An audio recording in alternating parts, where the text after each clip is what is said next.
Hey guys, welcome to another video. Today I'm really excited. I just went to Subway here in Japan and they have a brand new campaign going on. They just launched it. They're taking 3 countries and making 3 subs based on those countries. So the first one is a Mexican taco sub, which I'm pretty sure they've had that before. Second one is the USA. It is a Chili Con Carne, chicken Chili Con Carne sub, I think. And the third one, which is what I picked up here today, is Turkey. This is their chicken kebab sub. So if any of you guys have been watching my channel, you know that I love kebabs. I know they're called by different names and there's many variations throughout the world, but I'm always excited to try any that I can get my hands on. So let's check out what's on this thing. Well, first of all, let me tell you how much this was. This is 15 centimeters, so it's like half a foot, the short size, and it was 550 yen. I think they were all the same price, to be honest. And I went in and the guy said, well, what kind of bread? What do you want on it? And I just said, hey, make me how you would want to make it. Like, what's your recommendation? So he put it on some white bread. And actually, let me bring you in and show you exactly what's on this thing. Okay, let's see if this is possible. Tomatoes, you can see, is that a pickle? I know he put some jalapenos on there too. There's some olives. There's the kebab meat. And the sauce, it looked kind of greenish, but here it looks sort of brown. In Japan, I'm used to more of a reddish kind of sauce. Tomatoes, lettuce, and yeah, you can't, there it is. There's lots of chicken on there too.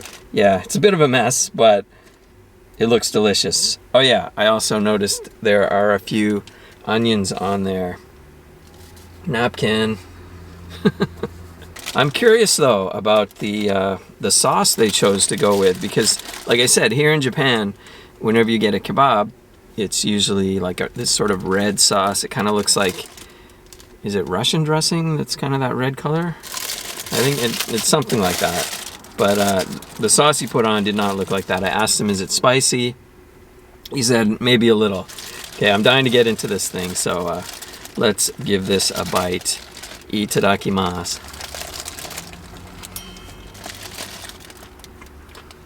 Okay. Got a huge bite of pickle just then. So yeah, I'm tasting the sauce here that's on this, and it's quite different than the kebab sauce that I'm used to. I mean, it's still good, but it has more of a sort of kind of Indian flavor. What's the spice that they put in curry that gives it that sort of flavor? Is it like tamarind or something like that?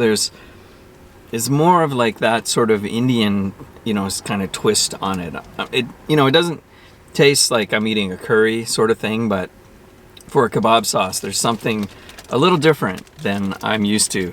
Now, maybe if you guys have kebabs or doners or whatever you want to call them, where you live, what kind of sauce do they put? I wonder if this is actually the sauce that people use maybe in Turkey or somewhere else, whereas in Japan, they kind of just came up with their own sort of spin on it, which is still good. It's still good. But yeah, it's a little different than I'm used to. And he's right, it does have a little bit of heat to it as well. And that's not just from the jalapenos that he put on. So overall, it's quite enjoyable. My only disappointment was I was expecting the sort of red Japanese sauce, but I don't dislike it. It's just different than what I was expecting. Of course, if you have a kebab or a doner or something from other countries, you're going to get different sauces. I know where I come from, the Halifax doner has a very sweet garlicky sauce, which is totally different from the Japanese one or this one. But I think it would make a great sub. $5.50, you get a decent feed, and it also tastes really good. So I give it a thumbs up. Let me know if this sounds like something you would want to try, or do they have kebab subs where you live? Let me know what you think about that. And I'm going to finish this off. I'm going to turn my air conditioning back on. It's stinking hot. I deliberately parked in the shade here, but it doesn't seem to be helping so much. And I'm going to head on my way. So thanks for watching. If you're new here, please subscribe. Don't forget to thumb up this video and ring that dinner bell. And we'll see you guys in the next one.